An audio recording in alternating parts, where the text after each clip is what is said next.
भोसेकर आणि दुसरे असणारे रमेश बास्कर, त्याच्यानंतर सोमनाथ साळुंखे, इतिहास नगार आणि अनेक असे असणारे कार्यकर्ते जे आहेत त्या सर्वांना आणि पक्षाच्या अध्यक्षा ज्या आहेत रेखाताई ठाकूर यांना अनेक ओबीसी संघटना ज्या आहेत त्यांनी अशी विनंती केली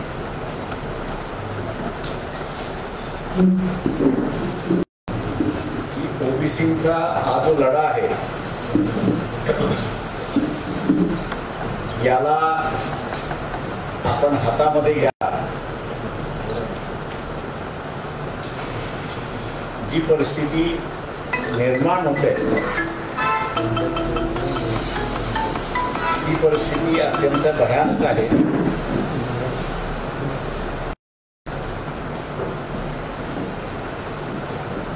काही जण नामदाराची आठवण करून देत आहेत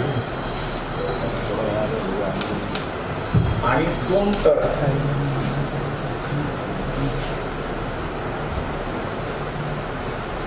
हे पडत चाललेले आहेत.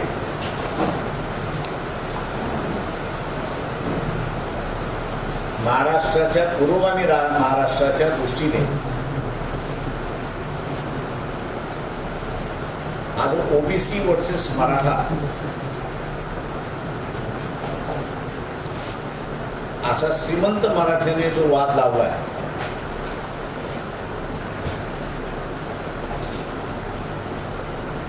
तो काय स्वरूप घेईल याची भीती अनेक ओबीसी संघटना आणि ओबीसी नेत्यांना आहे.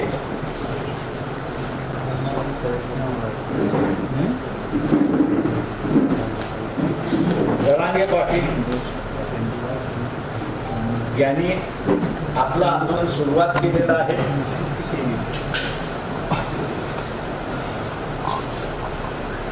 आणि दुसऱ्या बाजूस मुख्यमंत्र्यांनी जी सर्वपक्षीय बैठक बोलवली होती त्या सर्वपक्षीय बैठकीला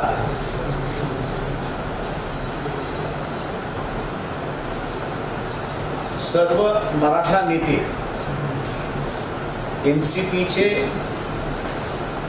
काँग्रेसचे आणि शिवसेना उद्धव ठाकरे गटातले कोणीच उपस्थित नव्हतं.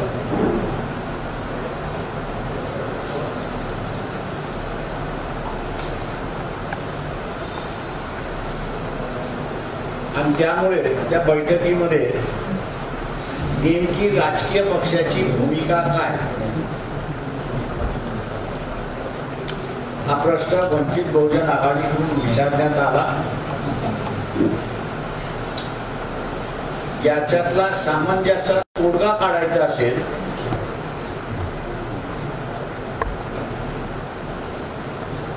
तर इथले जे श्रीमंत मराठ्यांचे पक्ष जे आहेत त्याच्यामध्ये एनसीपी आहे, काँग्रेस आहे, बीजेपी आहे आणि उद्धव ठाकरेंची शिवसेना आहे.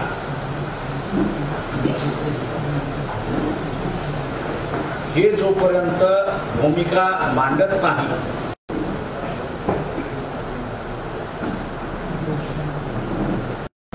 तोपर्यंत तोडगा हा निघत नाही.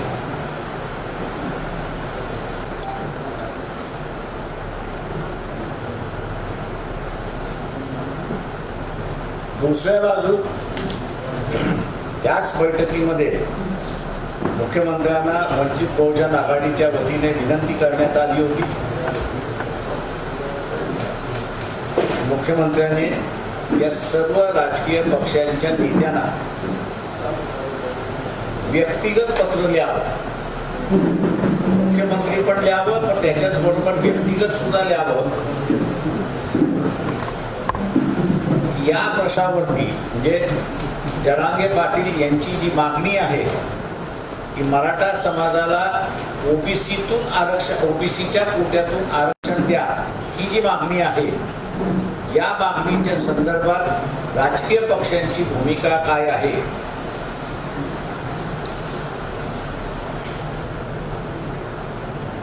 या संदर्भात विचारणा करून मग समान तोडगा काय आहे तो काढता येईल. त्या बैठकीमध्ये मुख्यमंत्र्यांनी आश्वासन दिलं की आम्ही पत्र लिहू, हे पत्र आम्ही पाठवू.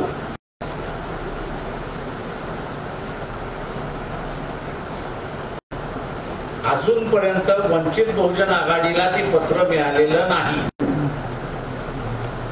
इतर पक्षांना मिळालं का, या संदर्भात आमच्याकडे काही खुलासा नाही.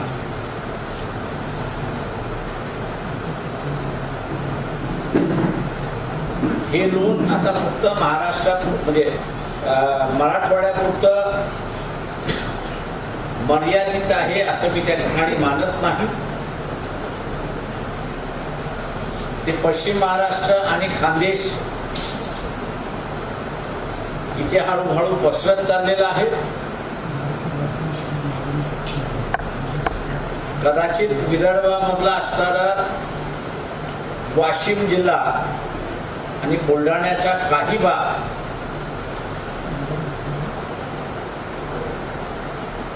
इफेक्ट होण्याची शक्यता आहे.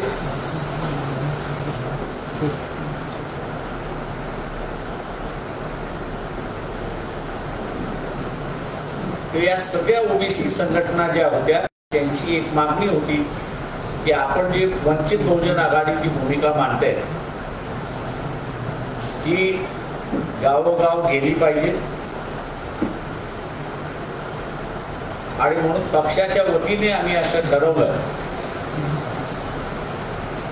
की या सामाजिक संघटनांना घेऊन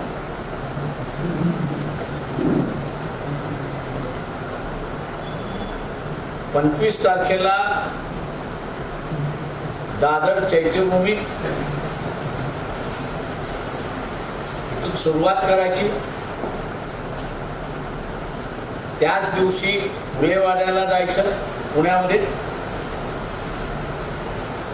आणि 26 तारखेला सकाळी, त्याला 26 जुलै ही महत्वाची तारीख आहे. या दिवशी शाहू महाराजांनी आरक्षणाचे घोषणा केली होती. तेव्हा शाहू महाराजांना नतमस्तक होऊन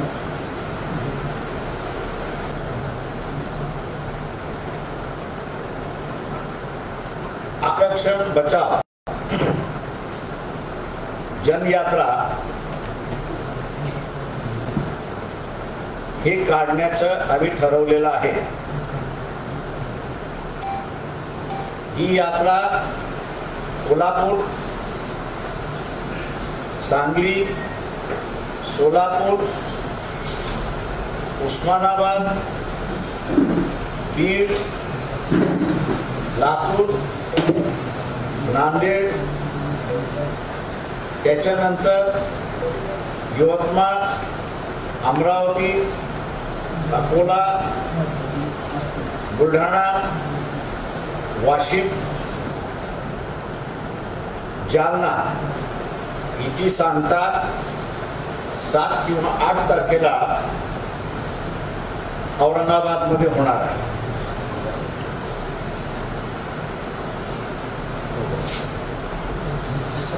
या 7 किंवा 8 ऑगस्ट तो सगळा कार्यक्रम ठरवून त्या ठिकाणी आहे.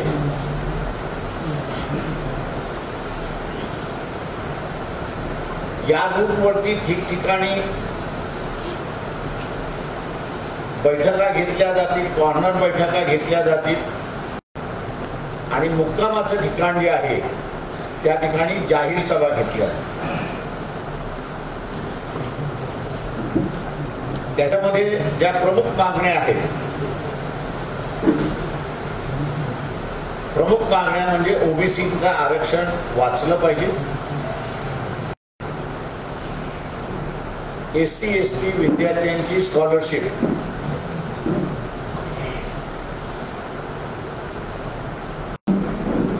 ही डबल झाली पाहिजे, केंद्राची स्कॉलरशिप मिळते, राज्य त्याच्यामध्ये काही स्वतःचा हिस्सा देत नाही इतर राज्यांप्रमाणे. त्याचबरोबर ओबीसीच्या विद्यार्थ्यांना सुद्धा एससी एसटीची जी स्कॉलरशिप मिळते ती तशीच्या तशी लागू झाली पाहिजे. घाई गर्दीमध्ये ज्यांना फॉर्म ऑफ कास्ट सर्टिफिकेट, ज्याचा एक फायनल कास्ट सर्टिफिकेट देण्याच्या अगोदर फॉर्म ऑफ कास्ट सर्टिफिकेट असतो, तो घाई गर्दीने इश्यू करण्यात आलेला आहे, तो पूर्णपणे रद्द करावा.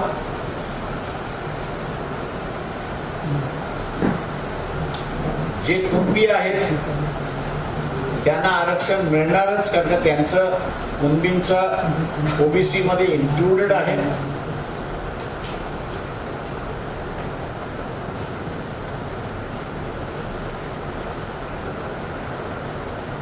आणि शेवटी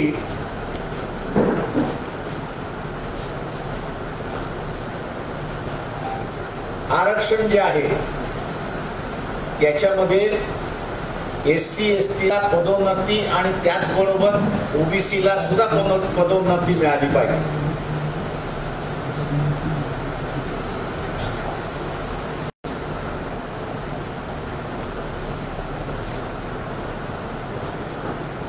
या सगळ्या मार्चमध्ये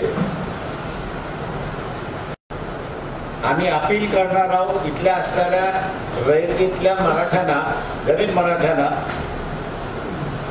की श्रीमंत मराठा आतापर्यंत तुम्हाला फसवत आलेला आहे. टिकाऊ आरक्षण काही दिलेलं नाही.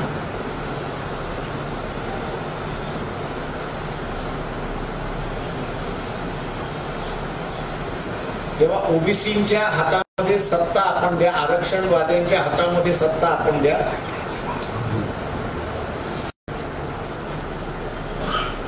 त्या सत्तेचा उपयोग हे गरीब मराठ्यांचं आरक्षणाचं ताट, टिकाऊ ताट असं मी म्हणतो, वेगळं आणि स्थायी करून देण्याचं आश्वासन आम्ही देणार आहोत. आमचा हेतू हा आहे की जी स्फोटक परिस्थिती बनत चाललेली आहे किंवा झालेली आहे ती अजून चिघळू नये. शांतता ही राहिली पाहिजे.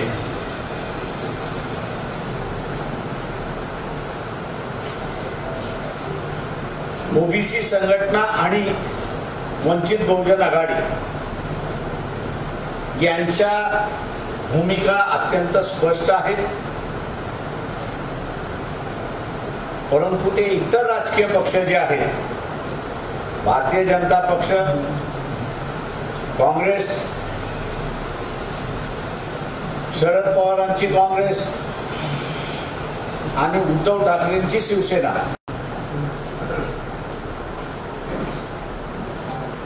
यांनी अजून भूमिका घेतलेल्या नाही. या यात्रेमार्फत एक प्रेशर यांनी ही भूमिका घेतल्या पाहिजेत, जेणेकरून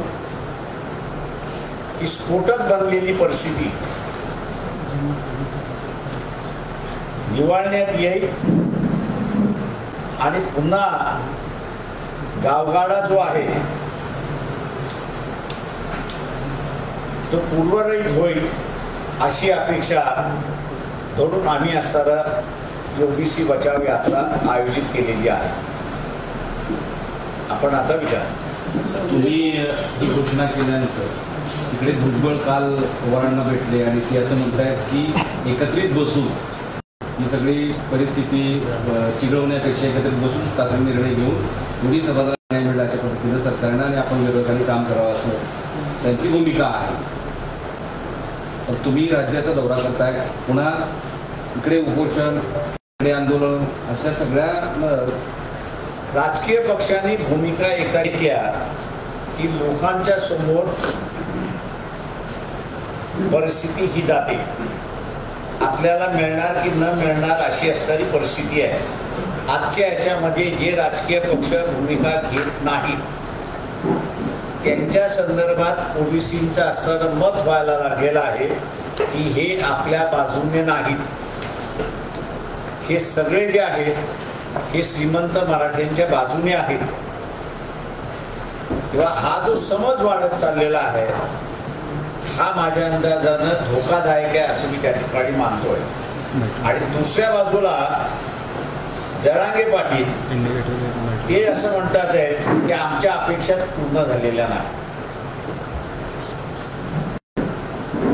त्याच्यामुळे राजकीय पक्ष जोपर्यंत भूमिका घेत नाही तोपर्यंत कुठलंही सरकार भूमिका घेईल असं मला वाटत नाही. जरांगे पाटील यांचं आंदोलन जे सुरू आहे फक्त श्रीमंत मराठ्याचं तुम्ही कसं बघता त्या आंदोलनात? ते मी असं बघतोय की त्यांचं आंदोलन जे आहे ते गरीब मराठ्याचं आंदोलन आहे. परंतु सभेला येतात आहेत, जरांगे पाटील यांना पाठिंबा देतात आहेत, पण त्यांना प्रतिनिधी मिळत नाही हे त्यांनी असं लक्षात घेतलं. त्याच्यामुळे असं त्यांचं आंदोलन आता कुठल्या दिशेने जाईल काय जाईल हे मला सांगता येणार नाही. तुम्ही असं म्हणाले की हे आरक्षण श्रीमंत मराठ्यांचं, हे आंदोलन श्रीमंत मराठ्यांचं आहे असं आताच काही वेळा बोलताना नाही. मी असं म्हणालोय की त्याच्यामध्ये मराठ्यांना आरक्षण न देणं हा श्रीमंत मराठ्यांचा डाव आहे. त्याच्यामुळे असणारं जे आंदोलन झाली पाहिजे ती इथल्या असणाऱ्या श्रीमंत मराठ्यांच्या विरोधात झाली पाहिजे. दिशाभूत झालाय का? म्हणजे तुम्ही म्हणताय त्यांचं आंदोलन कुठे जाईल हे मला कळत नाही. आंदोलन मुळात गरीब मराठ्यांना म्हणजे मी भरकटलेलं असं म्हणणार नाही. ते असणारं जरांगे पाटील यांना असणारं एक ठाम भूमिका घ्यावी लागणार आहे की ते श्रीमंत मराठ्यांबरोबर आहेत की जे 21 खासदार निवडून आले त्यांच्याबरोबर आहेत की त्यांच्या मोर्चामध्ये येणारा जो गरीब मराठा आहे, रयतेचा मराठा आहे, त्यांच्याबरोबर आहेत का याचा त्यांना आता उत्तर द्यावं लागणार आहे. वेगळं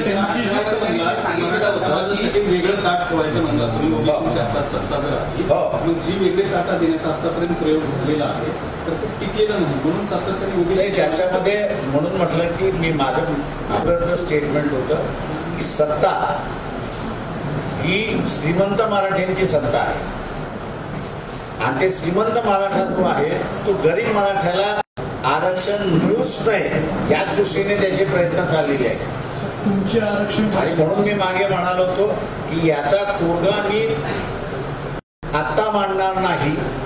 का मांडला तर त्या तोडग्याचा खेमा केल्याशिवाय हे राहणार नाही.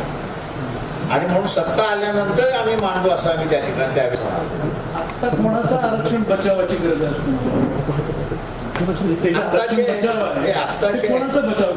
आत्ताच्या याच्यामध्ये जे आहे ते भेसळ करण्याचा जो भाग चाललेला आहे की सगळे सोयरे भेसळ आहे, सगळे सोयरे भेसळ आहे. आणि म्हणून त्या दिवशी याच्यामध्ये मी म्हणूनच म्हणालो होतो की प्रत्येक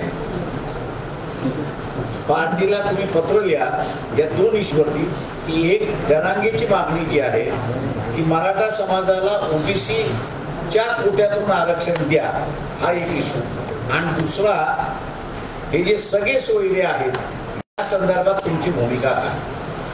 नाही, पण जरांगे पाटलाची सगळी सोयऱ्यांची भूमिका तुम्हाला पटते? त्या बैठकीमध्ये मी जे मांडलं ते पुन्हा इतिहासाला मांडतो. ट्रायबल संदर्भातलं जे आहे किंवा SCच्या संदर्भातलं जे आहे ते सगळे सोयरेच्या संदर्भातलं सुप्रीम कोर्टाचे निर्णय आहेत, फुल बेंचचे निर्णय आहेत. आणि म्हणून शास्त्राला म्हणालो की ह्या फुल बेंचच्या निर्णयाचा विचार करून आपण पुढील निर्णय त्या ठिकाणी घ्यावा. म्हणजे ते निर्णय सगळे सोयऱ्यांच्या विरोधात, SC STच्या सगळ्या सोयऱ्यांच्या विरोधात. म्हणजे आईच्या बाजूने जे नातेवाईक येतात त्यांना न करता पुरुषांच्या बाजूने आहेत असं नाही. माझ्या अंदाजानं हे जे आहे हे रॉंग इंटरप्रिटेशन केलं जाते की आपण असताना पितृक सत्ता म्हणून आहे असं आपण त्या ठिकाणी मानतो.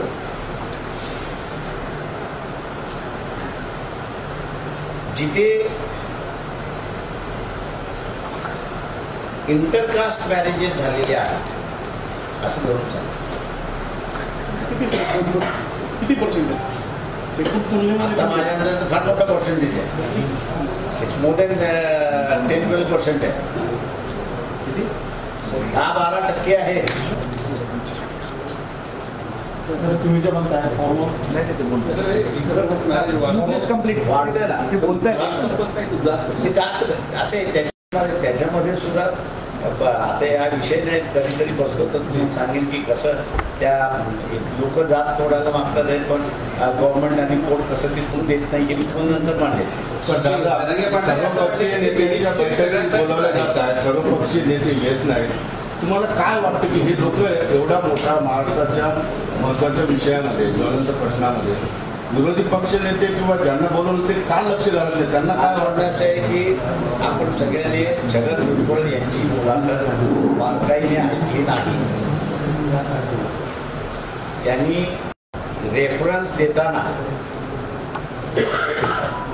मराठवाड्याच्या नामांतराच्या दंगलीचा त्यांनी रेफरन्स दिला. त्यावेळेस सुद्धा सत्ता पालट होती, आता सुद्धा सत्ता पालट आहे. त्याच्यामुळे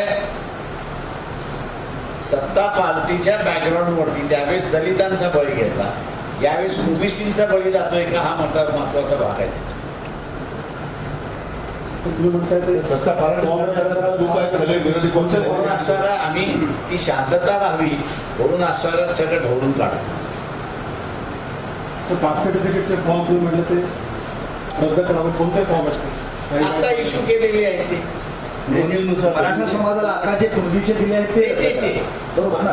एक आपण लक्षात घेतलं पाहिजे की ओरिजिनल जी यादी मंडल कमिशनच्या ह्याला जोडण्यात गेली होती किंवा अमेंडमेंट करून जोडण्यात आली होती, माझ्या माहितीप्रमाणे 1993 मध्ये कुणबी समाजाला आरक्षण देण्यात आलं. इन द इयर 1993 तेव्हा कुणबी समाजाचं आरक्षण शाबूत आहे.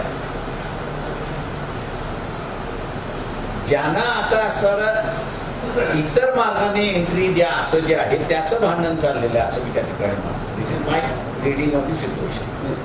हे वाक्य असं आहे की आता जे नोंदी मिळाले त्या नोंदीच्या आधारावर जे काही पूर्वी प्रमाणपत्र दिले ते रद्द करावे असं तुमचं म्हणणं आहे का? माझं म्हणणं असं आहे की माझं म्हणणं असं आहे की ते तपासलं गेलेलं नाहीये.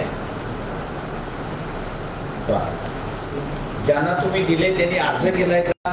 तर त्यांनी अर्ज केलेला नाही. तुम्ही स्वतःहून सर्च केलेला आहे, अधिकाऱ्यांनी सर्च केलेला आहे. ज्यांनी घेतलं नाही असं मी म्हणेन आत्ताच्या याच्यामध्ये त्यांनी स्वतःहून सोडून दिलेलं आहे असंही होऊ शकतं. त्याच्यामुळे आमचं म्हणणं असं आहे की तुम्ही आता जे काढलेले ते रद्द करा. जे कुणबी आहे ते शासनाला अर्ज करतील आणि त्यांना सर्टिफिकेट मिळून जाईल. याच मुद्द्यावर मागच्या आठवड्यात मुख्यमंत्री स्वतः म्हणाले त्या तुम्ही ज्या बैठकीला होतात आणि जे प्रेस कॉन्फरन्समध्ये म्हणाले की आत्ताच्या नोंदणीच्या आधारावर प्रमाणपत्र दिले जातील ते रद्द होणार नाही. भुजबळांनी जरी मागणी केली त्याच्या अगोदर भुजबळ मुळात ते असं पुन्हा तीच मागणी प्रश्न असा आहे की मी जर मागितलेलं नसेल तर तुम्ही माझ्या नावाने कसं काय इश्यू करणार? मी मागितलं तर तुम्ही मला द्या ना. मी जर मागितलंच नाही तर तुम्ही माझ्या नावाने कसं इश्यू करताय? तर त्या सगळ्या बाय प्रोसेस झालेल्या असतील की अर्ज तेवढं करणं अर्ज आलेलेच नाहीये. म्हणजे सर जरांगे पाटलांचं आत्ताचं आंदोलन हे या दोन्ही म्हणजे सगळे स्वारीच्या लेवललाही फसलंय किंवा ते मी असं म्हणणार नाही कारण ते शेवटी त्याच्यातला तुम्हाला मार्ग काढता येत नाही असं नाही. आता एवढंच फक्त त्याच्यातलं असं म्हणणं असं आहे की पॉलिटिकल पार्टीजनी या सेन्सिटिव्ह इश्यूवरती आपली भूमिका मांडली पाहिजे. दंगल होईपर्यंत थांबता कामा. परिस्थिती फार स्फोटक आहे एवढं मी आपल्याला सांगतो. परिस्थिती स्फोटक आहे. जरांगे ऐकायला म्हणायला तयार नाही. त्यांच्या मागणीवर ते ठाम आहे. जीव गेला तरी भयतो आणि ओबीसी संघटनांची गेल्या जे काही आंदोलनं झाली ते ठाम त्याच्यावरच ठाम आहे. जीव गेला तरी भयतो. मग यातला तोडगा कसं निघणार? हा प्रयत्न आहे. माझं म्हणणं असं आहे की तोडगा काढणाऱ्या राजकीय पक्ष आहेत आणि असेंब्ली आहे. इलेक्शन राऊंड ही कॉर्नर असल्यामुळे प्रत्येक जण आपली पोळी भाजायचा प्रयत्न चालला. मी जसं म्हणालो की एनसीपी आणि काँग्रेस आणि उद्धव ठाकरे हे सगळे श्रीमंत मराठ्यांचे पक्ष आहेत. त्याच्यामध्ये बीजेपी सुद्धा येते.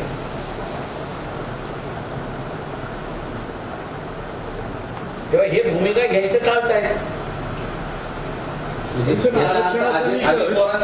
आरक्षणाचा निकष सामाजिक एनसीपी बाळालो ना. अजित पवारांची एनसीपी आणि अजित पवारांची एनसीपी तर खासदार कुठं नाही आणि एकनाथ शिंदे यांची शिवसेना. तुम्ही म्हणाले त्यांनी आलेले जे आहेत त्यांचे जे उमेदवारी जे आहे ते नॉर्मल ह्याच्यामधले आहेत. ते थोडी त्या नातेवाईकांमधले आहेत. शिवसेना असंच त्या नाही मारते सर. गरीब मग तुमचा जो मुद्दा आहे गरीब आणि श्रीमंत तर ते आर्थिक निकषावर जाते की सामाजिक आरक्षणाचा तुम्ही आता ओबीसी मधला असताना जे क्रीमी लेअर आणलं ते क्रीमी लेअर उत्पादनावरती आणलंय ना. वार्षिक उत्पन्नावरती. दिल्लीच्या एका इंग्रजी दैनिकाने एक बातमी काल लिहिली होती की 15 लाख करण्याचा केंद्र सरकार तर ती 15 लाख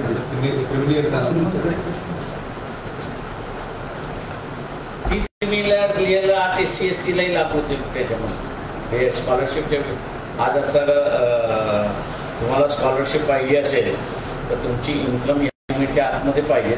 ही अगोदरपासून नाही. ही आत्ता नाही. माझ्या माहितीप्रमाणे 72ला मी कॉलेजमध्ये होतो त्यावेळेसपासून असं काही SCच्या विद्यार्थ्यांना काही STच्या विद्यार्थ्यांना फ्रीशिपच मिळत होती. स्कॉलरशिप मिळतच नव्हती. त्याचं कारण असं आहे की ते म्हणजे आमची इन्कम हाय आहे.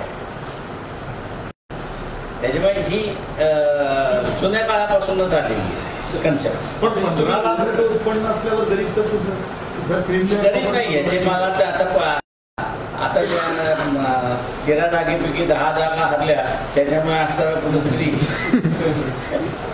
गेलेलं पत्ता शोधतात. मग योग्य असेल का? योग्य नाही आहे. कमी असायला आपल्याला वाढवायला लागेल. काही लोक म्हणतात हे कमी करा 4 लाख. माझं म्हणणं असं आहे की तुम्हाला इन्कम लिमिट हे जर करायचं असेल तुम्ही आता जेव्हा 15 लाख जेव्हा करताय त्यावेळेस त्याच्यातला खरा गरीब जो आहे तो बघूनच जा. आरक्षण म्हटलं व्याकरणामध्ये खूप पण सामील होईल. आम्ही कोणालाही नाही म्हणत नाही. छगन भुजबळांना यायचं असेल त्यांनी यावं. मुंडेंना यायचं असेल त्यांनी यावं. इतर सगळ्या ओबीसी संघटना आहेत त्यांना आम्ही बोलवलेलं आहे. हाके असतील हाकेनी यावं. वाघमारे असतील वाघमारे. आम्ही कोणाला दरवाजे बंद केलेले नाही. तरी तुम्ही दोन प्रश्न दिले फुले शाहू आणि आंबेडकर तर ते तुमचं नवीन राजकीय समीकरण आहे आणि या अंतर्गत तुम्ही पुढचं इलेक्शन कसं करणार लगेच निवडून या ह्याच्यामध्ये तुम्ही हे हातात घेतलं तर हा हात जळ हे घेतलं तर हे हात जळ. त्याच्यामुळे याच्यावरती राजकारण नाही. तरी पण आता तुमच्या यात्रेच्या दरम्यान मध्येच आचारसंहिता पण लागायलाच लागली काही 8-15 दिवसानंतर. तो पण शेवटी तुमची पॉलिटिकल पार्टी आहे. हा पण विचार आम्ही असं इलेक्शन लढणार, कार्यकर्ते आहेत, फॉर्म भरतील, लढतील. किती कुठे कुणासोबत कसं असतं? आत्ताच्या स्टेजमध्ये आम्ही असं आमचा नेहमीचा मार्ग जो आहे तो अवलंबलेला. पण आघाड्यांची पण चर्चा होते. ही आघाडींची चर्चा होत नाही. माझ्या अंदाजानं अजित पवार एनसीपी आहे, ते आम्हाला वापरतात आहेत असं मी त्या ठिकाणी म्हणेन की आम्ही चालू वंचित थांबवायचं असेल तर आमच्या सीट वाढवा. We are being use as a scapegoat. तुम्हाला मान्य आहे? अर्थात आघाड्याशिवाय पर्यायच नाही. तुम्ही जर मी तर त्यांच्यावर म्हणालो ना, अजित पवारांनी बाहेर पडावं, त्यांचं राजकारण आम्ही रिइस्टॅब्लिश करतो.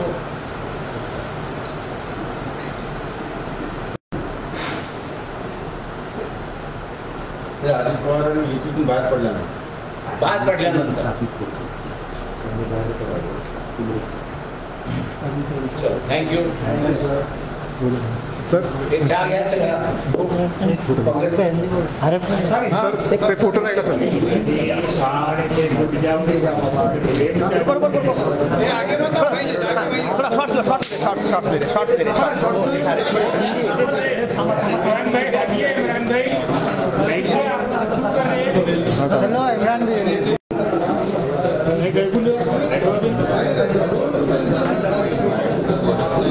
काय मध्ये पाणी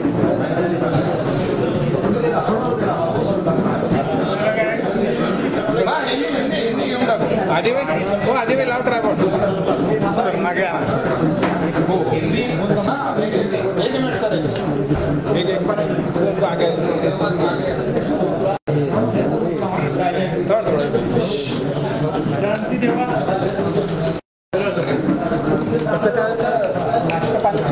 हिंदी हिंदी उद्या हिंदी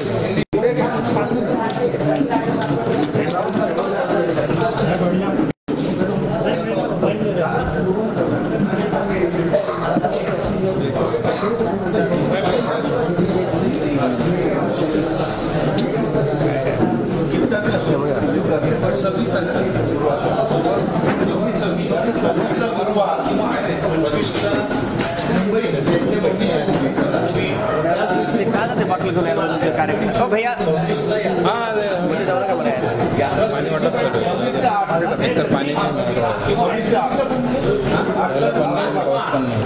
एखादा दिवस आम्ही थोडंसं वाचन चलो अरे बोलो ओके सर चलो हिंदी ओके हिंदी रोल हाँ रोल बोलिए.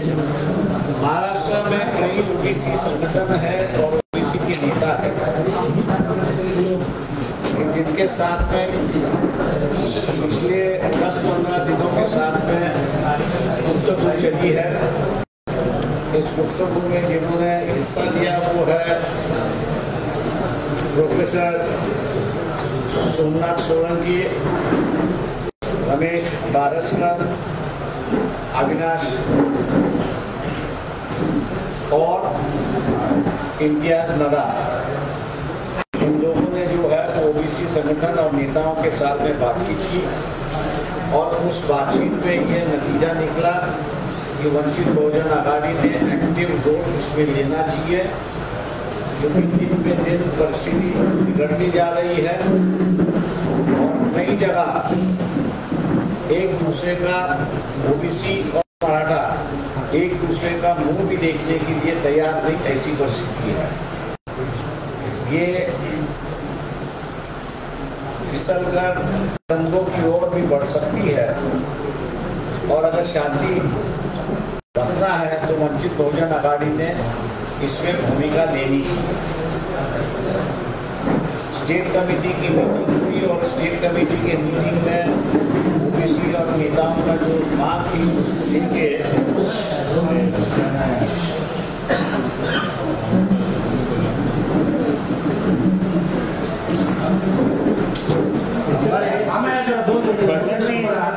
कार्यकर्ता बोलत होता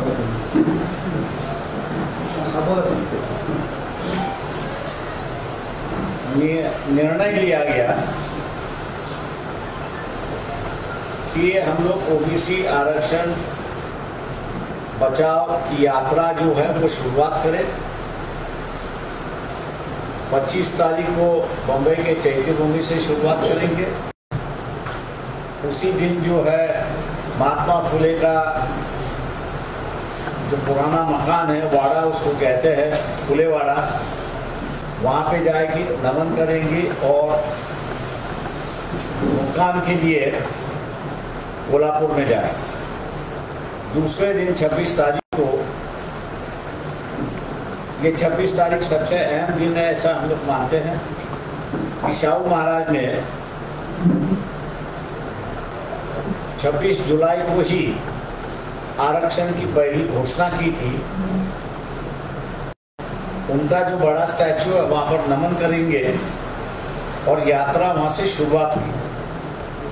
ये यात्रा कोल्हापुर, सांगली, सोलापुर, उस्मानाबाद, लातूर, बीड, नांदेड़, परभणी, यवतमाळ,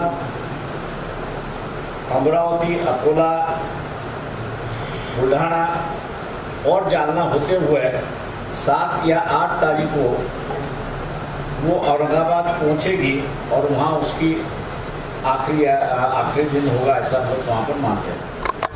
इस यात्रा का जो मकसद है, जो हालात बिगड़ते जा रहे हैं उसको रोकना और साथ ही साथ ये जो अमीर मराठों की जो पार्टियां हैं, चाहे वो कांग्रेस हो, चाहे वो एनसीपी हो, चाहे वो बीजेपी हो या वो उद्धव ठाकरे की शिवसेना हो, ये सत्ता में रह चुके हैं, कई साल सत्ता में रह चुके हैं, लेकिन कई साल सत्ता में रहने के बाद भी ये जो गरीब मराठा है उसकी तरफ उन्होंने ध्यान नहीं दिया और उनकी परिस्थिति हर साल बदतर हो गई, ऐसी एक परिस्थिति है। आज जरांगे पाटिल उनका आंदोलन कर रहे हैं, ऐसी एक परिस्थिति है। वो अपने भूमिका पर अड़े हुए हैं और ओबीसी के नेता जो है वो अपने भूमिका पर अड़े हुए हैं। जो बीच में ऑल पार्टी मीटिंग हुई, उस ऑल पार्टी मीटिंग में वंचित बहुजन आघाड़ी के माध्यम से मुख्यमंत्री से हम लोग ने विनती की कि आप जो है जितने भी राजनीतिक दल है उन राजनीतिक दल को सरकार की ओर से पर्सनल एक लेटर लिख लीजिए और उस पर उनको विनती कर लीजिए कि ये जो जरांगे पाटिल की जो मांग है कि मराठों को ओबीसी के कोटा में से आरक्षण मिलना चाहिए और दूसरा ये जो सगे सोयरे इनको भी मिलना चाहिए, ये मांग जो है इन पर इनकी क्या राय है और इनकी क्या सुझाव है।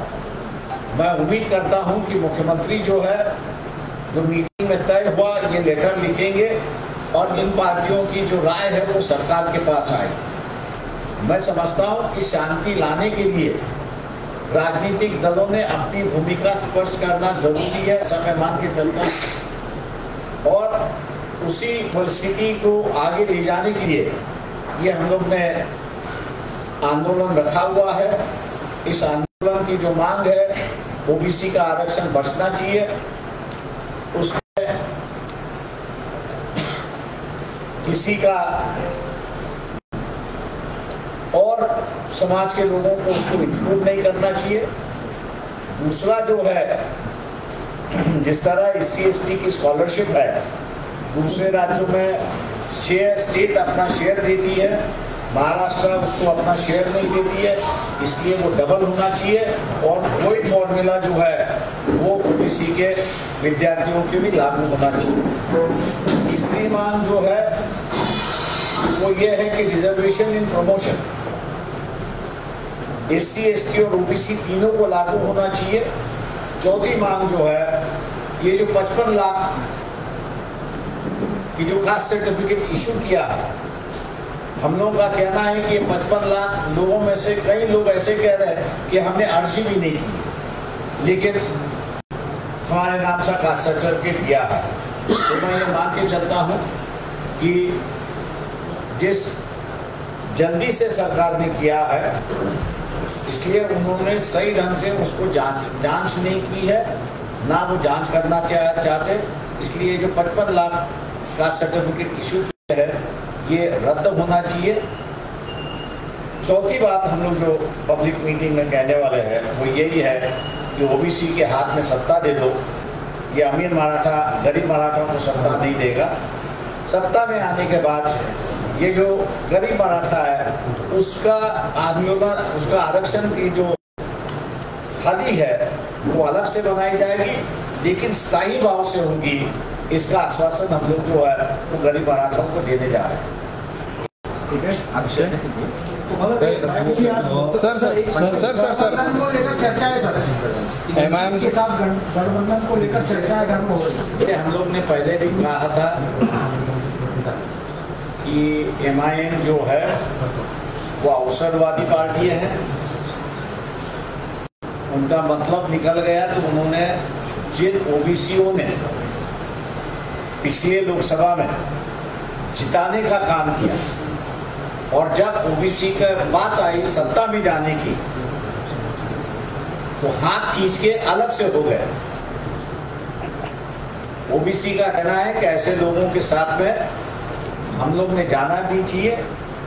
मुस्लिम समाज के साथ में सीधा रिश्ता बना लीजिए और मुसलमानों के साथ में बैठ के अपन सत्ते की भागीदारी और हिस्सेदारी करेंगे। ये हमारी पार्टी के अंदर जो ओबीसी है उनका ये राय है, उस राय पर हम लोग चलेंगे। सर एनसीपी के साथ भी जाने की बात नहीं चल रही। जहाँ तक अजीत पवार का गठ है वो अभी भी बीजेपी के साथ में है। वो जब तक उस गठबंधन से बाहर नहीं निकलता तब तक गठबंधन की बात नहीं हो सकती। हम लोग इतना ही अजीत पवार को आश्वासन देंगे, वो अगर बाहर निकलते हैं तो उनकी राजनीति स्टेबलाइज करने में हम लोग मदद करेंगे। सर कोई भी पार्टी आरक्षण के लिए यात्रा नहीं निकाल रही है, लेकिन आपकी पार्टी क्यों निकाल रही है? शांति के लिए, शांति होना चाहिए इसलिए, क्योंकि दोनों तरफ से मैं ही एक ऐसा व्यक्ति हूँ कि जो एक्सेप्टेबल हूँ। दोनों को लगता है कि मैं राजनीति हमेशा नहीं करता हूँ, ना दोनों को इस्तेमाल करने की बात मैं कभी करता हूँ। इसलिए दोनों का विश्वास है और इसलिए इस विश्वास को रखते हुए हम लोग ने ये यात्रा निकाली है ताकि लोगों के सामने सही बात जाए और सही वक्त पर जाए, ताकि दंगे की जो परिस्थिति है उसको हम लोग कंट्रोल में ला सकें। मतलब सरकार जानबूझकर दोनों समाजों का हमेशा मिलाने की कोशिश कर रही है। मैं सरकार की बात नहीं करूंगा, लेकिन सरकार के साथ साथ कई राजनीतिक दल है कि उनकी भी मंशा वही है कि ये दोनों एक दूसरे के सामने आ जाए।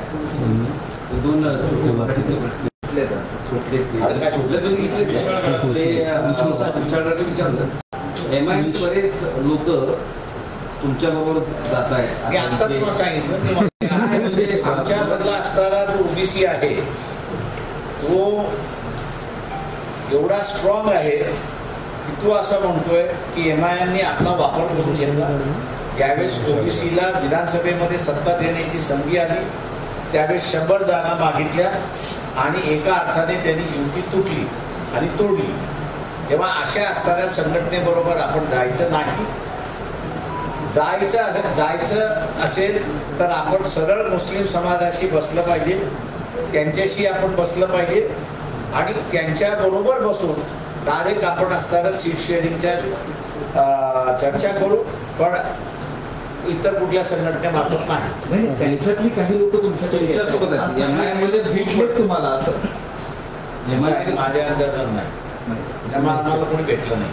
मग ते जी बसायचं तर एमआयएम सोबत पण त्यांचे गृहीत धरायचं कुठलं मी आता म्हणाले ना मुस्लिम समाजाबरोबर बसलं पाहिजे। नाही, आम्ही मुस्लिम सरकार मुस्लिम मास बरोबर बसणार। एमआयएम सोबत म्हणतो म्हटलं की आमच्यातला असणारा ओबीसी जो आहे तो ठाम नाही म्हणतो।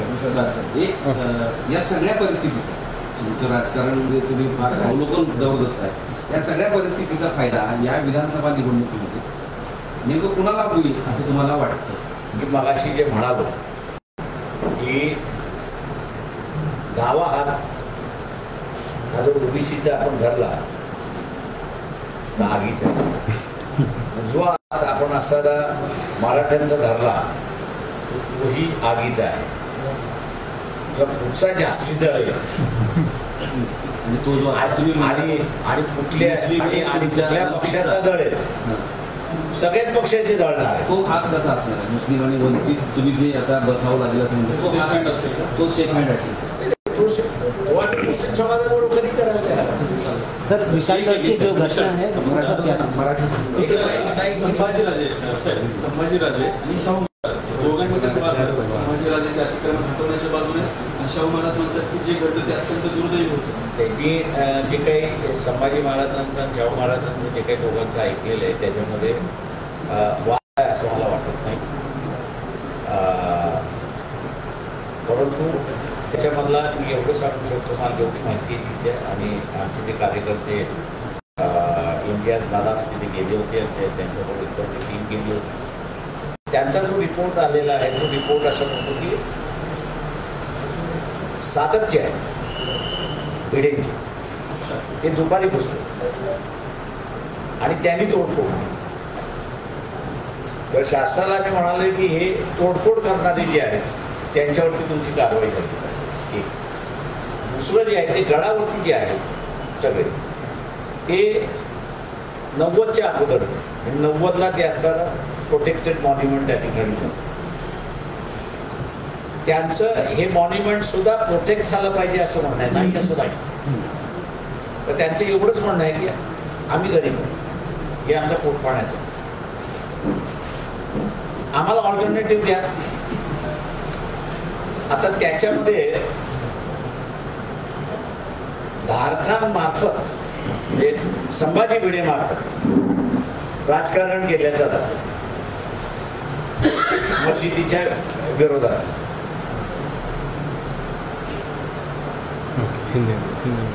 सर ये हिंदी में बोलिए. दिलीप खेडकर जे तुमच्याकडून उमेदवारी लढले होते पूजा खेडकरची, त्यांच्यावरती काही कारवाई करणार आहात? एक लक्षात घ्या, तुम्ही पेपरवाले ट्रायल करता, तुम्ही त्या मागणीमध्ये मला एक सांगा, मी तुमच्या उत्तराला देताना मी असं म्हणतो की पूजा भटचं जे आहे ते सॉरी पूजा खेडकर जे आहे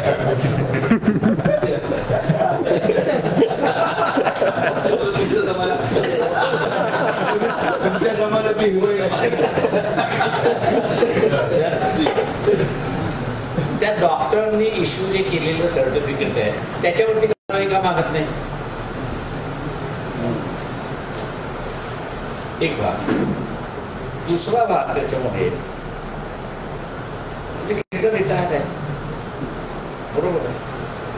आता त्यांनी काही घोटाळा केला असेल असं दररोज चालू त्यांच्या कारकिर्दीमध्ये, त्यांच्यावरती कुठली इन्क्वायरी नाही आहे, काही नाही. तिसरं जे आहे त्याच्यामध्ये की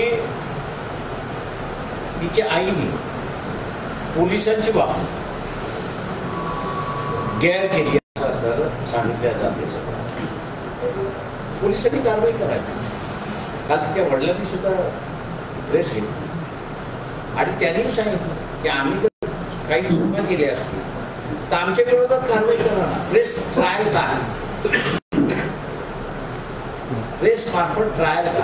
आणि आमची सुद्धा म्हणणं आहे चूक असेल तर तुम्ही त्याला दोषी धरा.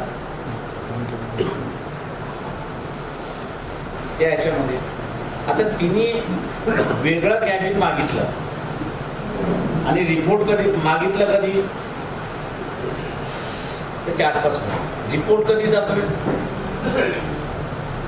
मग तुम्ही असाल त्या कलेक्टरला विचारा ना, तो आज का रिपोर्ट पाठवला, 4 महिने अगोदर का नाही पाठवला?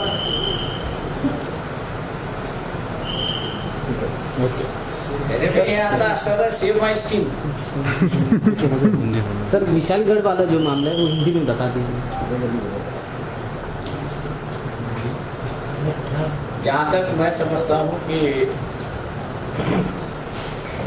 संभाजी राजे और शाहू महाराज दोनों में कोई अखबार वाले जो है दोनों में अंतर है ऐसा बताने लगे हैं। मैं समझता हूँ कि दोनों के अंतर नहीं है। दोनों के स्टेटमेंट्स मैंने पढ़ भी लिया और उसका अध्ययन भी किया है। विशालगढ़ को दोनों भी बचाना चाहते हैं और दोनों का तरीका जो है वो अलग अलग तरीका है। एक बातचीत का तरीका, दूसरा हाईलाइट करने का तरीका है। लेकिन मैं समझता हूँ कि दोपहर के 1 बजे तक वहाँ पे शांति थी। दोपहर के 1 बजे के बाद हम लोग को रिपोर्ट आई है हमारे कार्यकर्ताओं के माध्यम से, ये जो संभाजी भिड़े हैं उनकी जो आर्मी है जिसको धारण करके गए थे, ये गढ़ पर चले गए और मारपीट करना उन्होंने शुरुआत की, तोड़फोड़ करना शुरुआत। सरकार से हम कहते हैं कि मारपीट और तोड़फोड़ करना आम आदमी का अधिकार नहीं है, ना उसके पास कोई रूल है। इसकी जांच होनी चाहिए। वहाँ जो रहने वाले हैं ये 1990 से पहले है, वो भी गढ़ को संभाल रहे, ऐसा मैं वहाँ पर कहूँगा। छोटे मोटे कारोबार है कि जिस पर उनकी ज़िंदगी चलती है। जो हम लोग रिपोर्ट के लिए उससे ये उनका भी ये मंशा है कि वह गढ़ बचना चाहिए, लेकिन उनकी एक मांग है कि हमको हटाने के पहले हमको दूसरी जगह पर जाकर ताकि हम लोग अपना गुजारा कर सकें। तो मैं समझता हूँ कि ये इशू इतना बड़ा इशू नहीं है कि जिसको बढ़ाया जाए। ये धार्मिकता लाने के लिए मैं समझता हूँ कि संभाजी भिड़े के धारण जो है इसको इस्तेमाल किया गया है। मुख्यमंत्री से ये कहूँगा कि उनको अगर मदद चाहिए उसमें सेटलमेंट करने के लिए तो वंचित बहुजन अघाड़ी सेटल लोगों को मदद करने के लिए तैयार है और गढ़ भी बचेगा और वहाँ के लोगों का रोजी रोटी जो है वो भी बचेगा। जिस तरह से बताया जा रहा था कि वो अतिक्रमण किया गया है, तो क्या ये प्री प्लान था या फिर ये सच में अतिक्रमण था? देखिए ऐसा है कि वो अतिक्रमण पुराना अतिक्रमण है, अभी का अतिक्रमण नहीं है। ये 1990 में जो है इसको नेशनल मॉन्यूमेंट करके अनाउंस किया था, लेकिन ये जो लोग हैं वो 80 के 1990 के पहले के हैं। लेकिन अब जो है वो सियासती राजनीति गरमाने की कुछ बात हो रही है। मैं उस पर टिप्पणी नहीं करना चाहता हूँ, लेकिन मुस्लिम समाज से इतना ही कहूँगा कि वो शांति रखे और जितने आंदोलन की बात कर रहे हैं उनसे पहले कहिए कि वहाँ जाके वो अपनी आंखों से देखे, उनसे बात करे, उनसे परमिशन लेके हम लोग आंदोलन करें क्या और फिर आंदोलन। सर ते पोस्टर वाले फोटो पोस्टर वाले रुको अरे बीच में 1 मिनट फोटो क्यों